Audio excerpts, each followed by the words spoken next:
नमस्कार रसिका हो. मी आपल्या सर्वांची सुपरिचित गायिका संगीतकार चारुशिला पेलसरे. आज कलाप्रेमी मंचतर्फे ज्येष्ठ अभिनेते आणि रंगकर्मी ज्यांची अनेक वर्ष तपस्या आहे या क्षेत्रातली, त्यांचं स्वागत करून मी त्यांचा सत्कार करते आणि नंतर आपण त्यांची अतिशय सुंदर मनमोकळी मुलाखत आणि त्यांचं मनोगत ऐकणार आहोत. नरेंद्र डोंगरेजी, आपल्याला जीवन गौरव पुरस्कार देऊन कलाप्रेमी मंचतर्फे मी आपलं स्वागत करते. धन्यवाद धन्यवाद धन्यवाद. मला एक असं विचारावंसं वाटतं, बोला.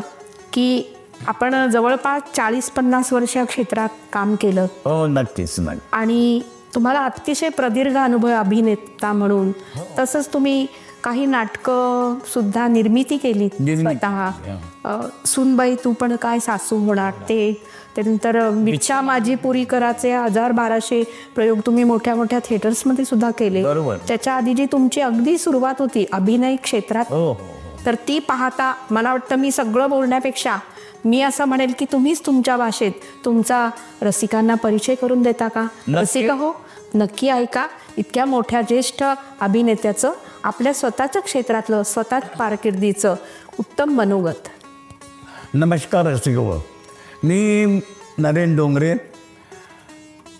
1967-67 या काळात बालनाट्यात काम करत होतो. कृष्णदेव मुळगुंद नावाचे डायरेक्टर होते, लेखक होते, अतिशय छान माणूस. त्यांच्या हाताखाली मी काम केलं. त्यानंतर मी 70 ते 75 साधारण त्या ह्याच्यात सॉन्ग अँड ड्रामा डिव्हिजन गव्हर्नमेंटचं एक हे होतं, त्या ह्याच्यात काम केलं. 75च्या सुमारास काय झालं माहिती का, साधारण दिवाळीच्या वेळेला बरं का, रखिली नाटक सुरू झालं. तर रखिली नाटकात अरुण सर नाही होते, तर त्यांच्याबरोबर काम करायचं म्हणजे टेन्शनच आलं. तरी पण म्हटलं नाही, चला आपण काम केलं पाहिजे. आणि सरनाईकांना माझा मुळात आवाज आवडला. आवाज का आवडला, तर त्यांच्या आवाजाशी मिळता जुळता आवाज होता म्हणून. कारण त्यांच्या मुलाचंच काम होतं ते. म्हणजे बरं, रिहर्सल सुरू झाल्या, नाटकाच्या तालमी ते वगैरे रोज आम्ही एकमेकाला भेटायला लागलो, त्यामुळं टेन्शन कमी झालं. मग त्या ह्याच्यात ज्योती चांदेकर, सुहासिनी देशपांडे आणि अरुण सर नाईक यांच्याबरोबर मला काम करण्याची संधी मिळाली. मला खूप म्हणजे आश्चर्य वाटलं की आपण एवढ्या मोठ्या कलाकारांबरोबर पहिल्यांदा काम करतोय. वा म्हणलं वा. मग नाटक सुरू झालं, लोकांना नाटक आवडायला लागलं. आणि गंमत अशी झाली की त्यानंतर साधारण मला लोक ओळखायला लागले. आणि लोक ओळखायला लागल्यावर जयवंत वालावलकर नावाचे प्रोड्युसर होते बरं का. 1975 हे 76ला राजकारण गेलं चुलीत हे नाटक सुरू झालं. त्यात निळूफुले होते. म्हणजे मी कामं केली हे मोठ्या लोकांबरोबरच, एकात अरुण सर नाईक आणि एकात निळूफुले. आणि मग काय इतका दबदबा निर्माण झाला की मग काय झालं, पण बाकीचे मला कोणी काम देणार. याचं कारण काय, का हा मोठ्या लोकांबरोबर काम करतोय, त्यामुळं आपल्या नाटकात काम करेल का नाही कोणातो. मग काय झाली गंमत, ती मी विच्छा माझी पुरी करा ते सुरू झालं. तर ह्याचे प्रोड्युसर होता पहिल्यांदा मुंबईचा विजय देसाई बरं का. मग मी ते मॅनेजमेंट बघायचो सगळे, आणि त्याला एवढी आवडली मॅनेजमेंट की तो म्हणला, मला तू पुष्कळ पैसे दिलेले आहेस, काळजी करू नको, याच्या पुढं तू मालक, इच्छा माझी पुरी करायचा. आणि मग नंतर मी तर रन करायला लागलो. त्यात रामनगरकर होते. मग काय, पण यामध्ये इच्छामध्ये कधी कधी प्रकाश इनामदार, नंतर विजय कदम या लोकांनी कामं केली बरं का. प्रोड्युसर मी नंतर झालो. आणि त्यानंतर काय झाली गंमत की त्याच्या जवळजवळ 1,500 ते 2,000 प्रयोग. रजनी चव्हाण पण उषाताईंच्या बहीण आपण होत्या, त्या पण होत्या ना, ती तर हिरोईनच होती बरं का. आणि त्यानंतर काय करावं असं झालं. काही वेळेला ऑर्केस्ट्रा सुरू केला होता ऑर्केस्ट्रा, पण ऑर्केस्ट्रा कसं तात्पुरता, जास्त त्यात इन्व्हॉल्व नाही झालो. आणि मग राजन मोहाडीकर भेटले. त्यांना मी माझी कथाकल्पना सांगितली नाटकाची, की मला नाटक कसं लिखायला पाहिजे. आणि ते त्यांना एवढं आवडलं, त्यांनी नाटक अतिशय छान लिहिलं. याबद्दल दुमतच नाही. साधारण 97-98 बरं का, त्या दरम्यान ते नाटक सुरू झालं. त्याचे मी 100 प्रयोग केले. आणि त्या ह्याच्यात सुद्धा की मोठमोठे आर्टिस्ट म्हणजे पुण्यातल्या क्रेस, सुनबाई तू पण सासू होणार. तेच नाटक सुनबाई तू पण सासू. त्याचं पहिलं नावही होतं रुसवा सोडसके. ओके ओके, नंतर नाव बदललं. आणि फार लोकांना इतकं आवडलं. म्हाताऱ्या बायका आशीर्वाद द्यायच्या की हे नाटक तुझं आयुष्यभर चालेल, वाच इथपर्यंत. साधारण 2005 वगैरे याला मग नाटक मी हे बंद केलं.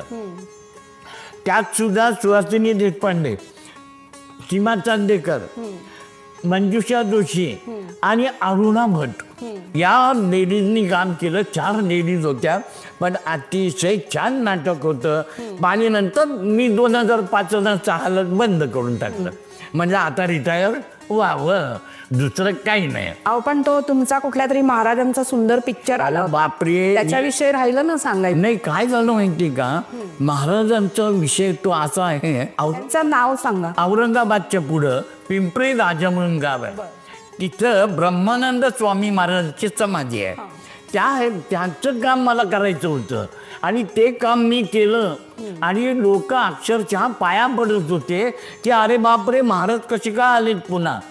इतका तो माझा अनुभव छान होत. म्हणलं बस हे काम झालं, आता आपल्याला काही करायचं नाही. तुम्ही जो सत्कार करताय याबद्दल धन्यवाद. आत्ताच आपण रसिका हो अतिशय ज्येष्ठ अशा अभिनेत्याची थोडक्यामध्ये ओळख करून दिली. अजून ते 1 तास सुद्धा बोलू शकले असते, पण त्यांना स्वतःचं विषयी बोलायला फारसं आवडत नाही.